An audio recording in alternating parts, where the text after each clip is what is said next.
Hollow Knight Silksong is a game that has still not released at all. It was announced in like early 2019, but we haven't gotten any kind of update on the game as far as I know since 2022.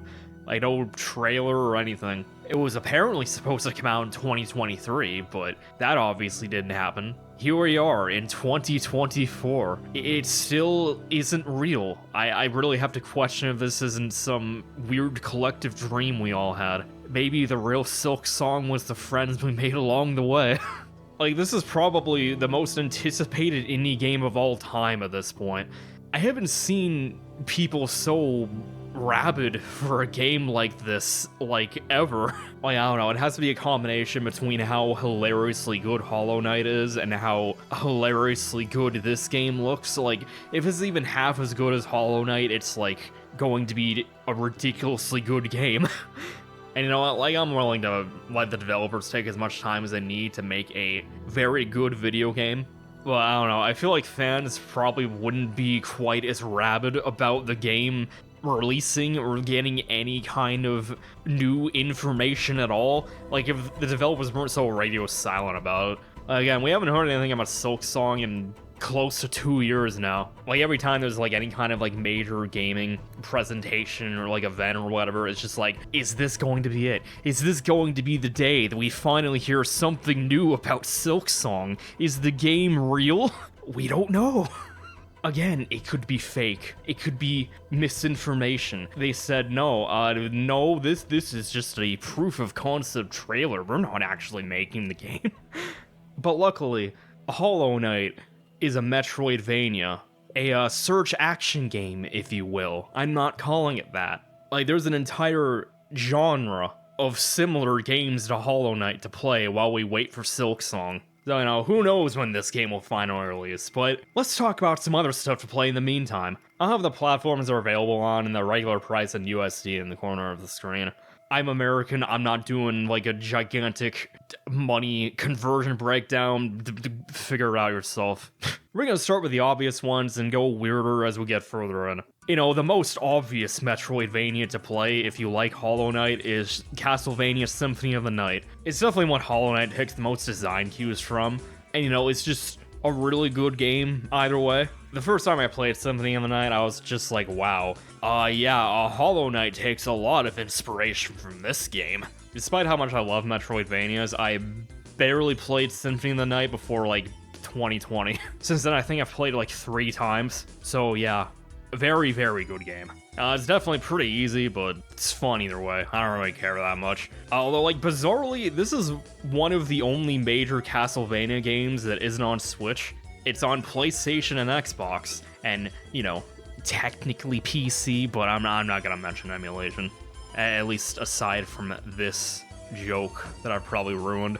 I think it's because the PS4 version, like, emulates the PSP version, but then, like, the Xbox version that's available through backwards compatibility is just, like, a native port, I think. I haven't played the Xbox version, but as far as I know, I can't really go wrong either way. The PS4 version also includes Rondo of Blood, which is basically, like, a prequel to it, but it's one of the linear Castlevanias. It's not like the non-linear Metroidvania Castlevanias. I don't know, it's really weird. I've tried to play linear Castlevania. I wasn't really into it. Like, to be honest, Symphony of the Night is, like, the only one that I'm, like, really into. Maybe I'll try harder to play the other games one day, but whatever. Although, probably the only annoying thing about the PS4 version is that it uses the PSP dub, which is actually good, so it's an objectively worse experience. Like, they got rid of the greatest exchange in the history of gaming. Die, monster! You don't belong in this world! It was not by my hand that I'm once again given flesh. I was called here by humans who wish to pay me tribute. Tribute? You steal men's souls and make them your slaves. Perhaps the same could be said of all religions. Your words are as empty as your soul. Mankind ill needs a savior such as you. What is a man? A miserable little pile of secrets. But enough talk. Have at you. Like, this is art. How could you remove it? Although if you don't have a PlayStation or Xbox, I guess the next best game to play is Castlevania Aria of Sorrow. It is the only other Castlevania game I finished, so, you know, it is a good game. I don't know, like, I did enjoy it, but I don't know, I wasn't really, like, too big on it. It kind of felt like a pretty big step down from Symphony, but, you know, still a pretty good time. It actually is a surprisingly good story, too. Like, Symphony of the Night story is just kind of there, which is why the better dub on the PSP version is worse, because now it's just there instead of just entertaining. Aria of Sorrow is available in the Castlevania Advance Collection, which is on everything right now. And it also includes Harmony of Dissonance, which I also hear is pretty good, but I haven't played it, and I know nothing about it, so yeah. Although, like, if you like Metroidvanias, you should obviously play every Metroid game. Like, I'm just saying. Metroid 1 and 2 are a bit archaic, so you can just skip those, play the remakes instead. That would be Zero Mission and Samus Returns. And if you don't have a 3DS, you can play AM2R. And if you don't have a 3DS or a PC, well, suffer. Honestly, like, both remakes of Metroid 2 are worth playing, but, you know, if for whatever reason you can only play one Metroid game, and you liked Hollow Knight, I'd say play Metroid Dread, because, like, Hollow Knight's pretty hard, and Metroid Dread's also pretty hard, so if you liked Hollow Knight's difficulty, you might enjoy this. I'd also say that Dread is, like, the best all-around game in the series. Not quite the best one, straight up, in my opinion, but, like, they're all worth playing. But I already made reviews of most of the 2D Metroids, so go watch those if you want my full thoughts on these games. There's also Metroid Prime Remastered on Switch, which is also worth playing, but it's not quite the same as Hollow Knight. It is a first-person adventure game instead of a 2D side-scroller. A completely different genre. But you might like it anyway, you know. Although in terms of games that feel very similar to Hollow Knight, a game that just came out like a few months ago is called Nine Souls. I haven't played this game yet, but I definitely want to check it out in the future. It has very positive reviews on Steam, and Fireborn, one of the biggest Hollow Knight enjoyers around, loved it, so, you know, yeah, good game, probably, presumably. I haven't played it. It seems a lot more of a combat-heavy game. I think there's like this whole parry system, and like, you know, it just has like a lot more emphasis on like dodging and like fighting enemies. And apparently also has a really good story that I know literally nothing about. You know, this one's a little awkward to talk about because I haven't played it and I'd rather know nothing about it before playing it. So yeah, feel free to spend $30 on this. It looks pretty cool. But it's only on PC right now as far as I can tell. But it seems pretty successful so far, so I'd imagine it would come to consoles eventually. Although out of the like other big popular indie Metroidvanias, the Ori games are definitely the first ones to come into mind. The first game's combat is a little weird. That would be Blind Forest. It has this orb thing that follows you that you can use to attack enemies without needing to aim at them. But the second game, Will of the Wisps, has a more traditional combat system with like energy swords and hammers that you can like conjure up and stuff. I'm gonna be honest, like the Ori games are kind of weird to really talk about on like a macro level for me. I don't know why. First thing that comes to mind is these games are very pretty. I don't know, there's a really satisfying games to play through in a way that I can't really like describe at the top of my head. I guess I would have to replay them first. Yeah, it's been a few years since I played this. I might have played Blind Forest in like maybe like 2016, 2017. I'm not sure actually. When did this game even come out? Okay, so like the original game came out in 2015, and then the definitive edition, which like adds more content, came out in 2016. So yeah, maybe 2016, somewhere around there. I think the second game came out in 2020. Yeah, it's been a while. I should probably replay them at some point because good games. Another indie one that I really liked was Axiom Verge. The first game has like a really similar vibe to like the original Metroid. Like this like almost like claustrophobic kind of cave vibe to it, I guess. I don't know, like it's hard to describe unless you play it, but like it's very similar to like that, but with like more modern gameplay and stuff. And like the weapons and the abilities in the game are like really fun to use and play around with. The progression in Metroidvanias is definitely like one of the most fun parts about them. And like in Axiom Verge, you're like constantly finding like new stuff and like new weapons and like just different ways to fight. Like it has like a lot of different weapons, and like some of them are in like these weird procedurally generated glitchy levels. So like when you're replaying the game, like some of your like your end game stuff might be like totally different. I don't know, it's kind of a cool way of going about it. Like the story has like plenty of like existential dread and like, I don't know, like when am I kind of questions, I guess, without spoiling anything. I don't know, just one of those stories that's kind of fun to think about. It has a very, like, 80s sci-fi existentialism thing to it.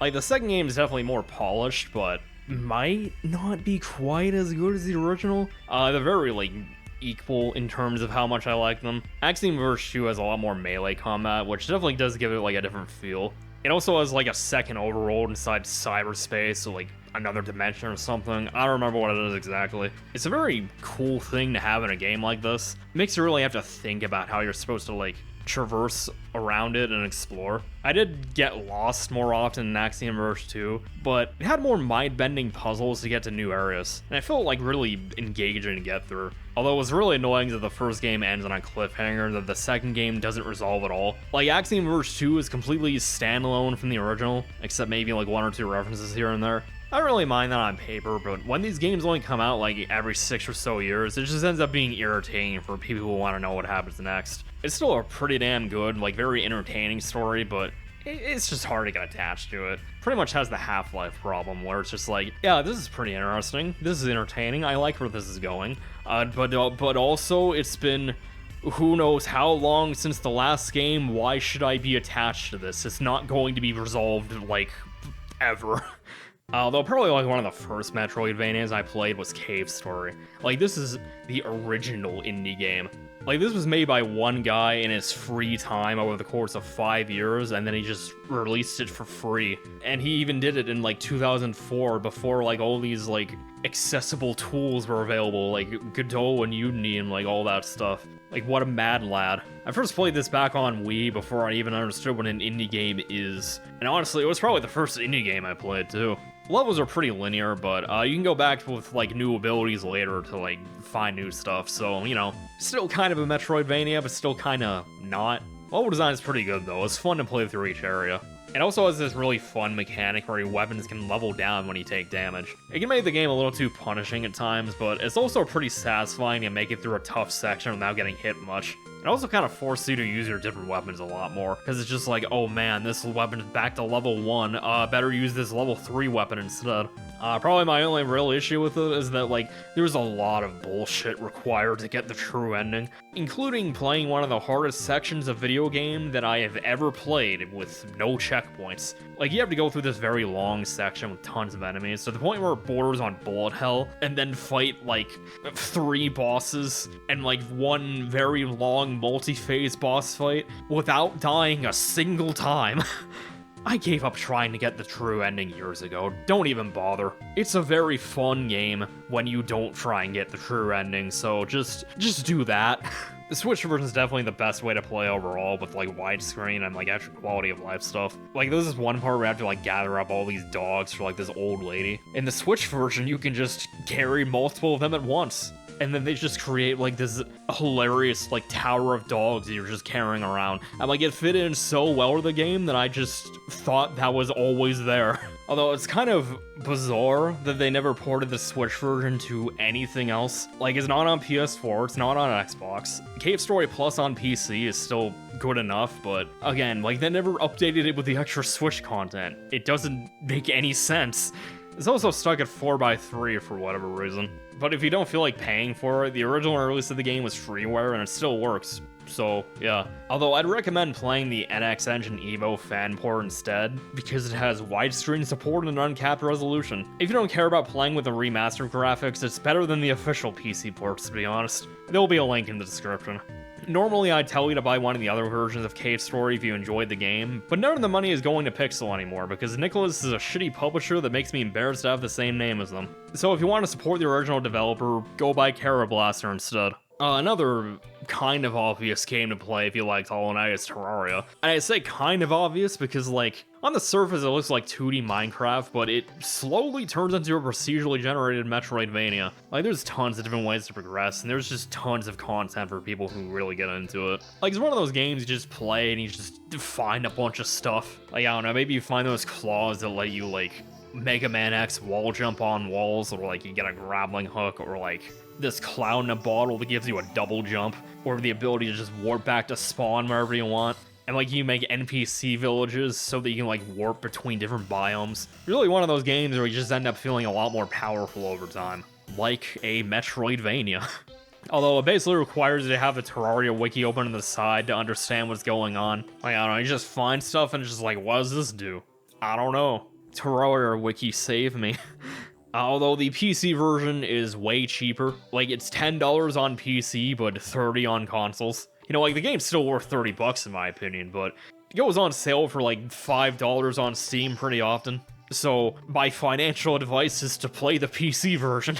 You know, maybe I should have made this video during the Steam summer sale. But this channel didn't exist until after it ended, so whatever. It's stuff to keep in mind from the winter sale. And if you somehow get bored with the vanilla game, mods apparently go way harder than you'd expect them to. Like, the Calamity mod will probably keep you entertained for another couple dozen hours. If you want something else procedurally generated, but want it to be more of like a roguelike, play Dead Cells, I guess. Like, people are obsessed with this game. I played it through Game Pass a few years ago, and I couldn't really get into it. This is definitely one of those games to at least mention, because maybe you'll make it your entire personality. I don't know. Another game that I haven't played that I should probably mention is Blue Fire. It's like if Hat in Time and Hollow Knight had this weird baby together. It's apparently a very fun game to play. But I bought the game and never got around to actually playing it. So, you know, that's on me, probably. Definitely should play it at some point, though. Looks really cool. I think the PC version also just got mod support, so you can just, like, play a bunch of, like, more platforming, like, linear levels, I think. Again, I need to play this game. One that I played what feels like eons ago was Guacamelee. It has this like really cool like Mexican Day of the Dead kind of art style that looks really cool. And I remember it feeling like kind of a beat 'em up at times. It has a very melee focused combat system. And if I remember right, a lot of your like new moves that you get also help you out with platforming too. Like, I think the uppercut like makes you like jump a little higher and a little further, so you know, that's useful. I don't think I finished the game, but I did remember really liking it. And I hear the second game is even better, which I also haven't played. Admittedly, I don't remember a ton about the game, but instead of a morph ball, you gain the ability to turn into a chicken, which is objectively better. One that I definitely remember really liking was Shantae and the Pirate's Curse. Shantae is a whole series of games, but Pirate's Curse is definitely the most Metroidvania out of all of them. It's also the best one, so yeah. I don't know, in terms of like structure and general gameplay, I remember liking Pirate's Curse the most. And it's really ironic, like Shantae is a genie, right? Well, half genie, but whatever. She has like magical powers, right? And like this is the one game where she loses her magic, but yet it ironically plays better than the ones where she does have magic. And it's like, wow, okay. I remember having like this like a Scimitar like speed booster dash and like this cannon that lets you jump like 4 times. It also works as an attack. And just like a pirate hat that lets you glide around. I don't know, I remember it being very satisfying to play near the end. Also very good music. The other Shantae games are definitely worth playing too. But in terms of games most similar to Hollow Knight, play Pirate's Curse. Half Genie Hero feels closer to Mega Man X than Metroid, you know? Although in terms of like good ones that debuted on 3DS, Steamworld Dig's another good one. It's very exploration heavy. I remember having this really nice gameplay loop of exploring, digging, going deeper, and getting as much treasure as you can so you can go back up and buy more upgrades. Thinking about it, it kind of has a similar gameplay loop to Terraria, except Steamworld Dig isn't procedurally generated. Although, like, luckily you're not gonna get, like, soft locked or anything. I think you have like a Mega Man X wall jump pretty early on. I remember it being kind of short, but it's also like pretty satisfying to play through. Apparently the second game is really, really good. But I bought it and never played it, so I wouldn't know. Also, the second game has a 3DS version for literally no reason, and it's so funny. I think it came out like 2017, and it, despite the fact that it was already on Switch, there's like, you know what, let's put it on 3DS. Wouldn't that be hilarious? Like, I don't think it even uses the touchscreen at all. It's just like a black screen the entire time. It's so funny.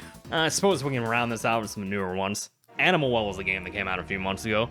And the thing that's like really interesting about it to me is that there's no combat, so it just becomes more of a puzzle game. Like normally you get to feel stronger by like doing more damage and like getting new techniques, but in Animal Well we feel stronger from new movement options and learning more about the world. It's one of those games where the more you experiment with your tool set, the more you realize just how many options you have and like how many different things you can do with like the same abilities. If you're the kind of person that likes exploring and finding secrets, you will really like this one. Like, the more you play it, the deeper, like, everything goes. And I'm being kind of vague about it because it's really one of those games that's better when you know nothing about it. Just know that, like, apparently the real game starts in the post game. Like, it's one of those games where it's like 6 hours-ish the first time playing, but then, like, if you do absolutely everything, it's more like 20.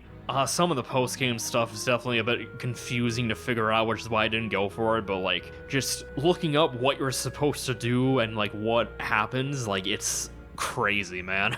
Alright, we're finally at the last one. Let's talk about Pseudoregalia. If you like a good non-linear platformer, Pseudoregalia is one of the best around. In terms of controls, it feels like a modern spin on Mario 64, where you have like plenty of different techniques to make you move in different ways. Like, the game has like this very unique take on a wall jump where you like literally kick the wall instead of jumping off of it. It takes getting used to, but it feels so good when you actually get used to it and like know how it works. It's definitely one of those games that takes a little bit to get going. Like, the base moveset's very basic, you just have like a jump, I think, and then you just slowly get more abilities. But when it gets going, you're like moving and schmoving all over the place, and it just feels so good to play. Like, you're like wall jumping and like long jumping and like wall sliding and like high jumping and back flipping. It feels so good. There's also plenty of sequence breaks in the game, and it's just really fun to figure out how to get to places with less abilities. It's just like, do I really need the wall ride for this? Could I just like MacGyver my way through with like a long jump and a few wall kicks? Could I do it? Am I gamer enough to do it? Let's find out. Now that the game has a map, it's very hard to not recommend playing it, especially since it's only $6. It's currently only on PC, but it's a pretty low-end game, and apparently runs on Steam Deck at like 90 FPS, so unless your computer is particularly terrible, you can probably play it. Worst case scenario, you only wasted $6, so whatever. This definitely isn't a comprehensive list of every good Metroidvania. This is just a bunch of games that are kind of similar to Hollow Knight, if you want more of that game. So when our grandkids can finally play Silksong, we can tell them all about what we played while we waited, instead of complaining about it on the internet. So yeah, if I missed any, tell me about it in the comments, because I will unironically probably want to play them. But hey, I'm sure I've given you plenty of ideas on what to play in the meantime, so it's been fun. Take care, everyone.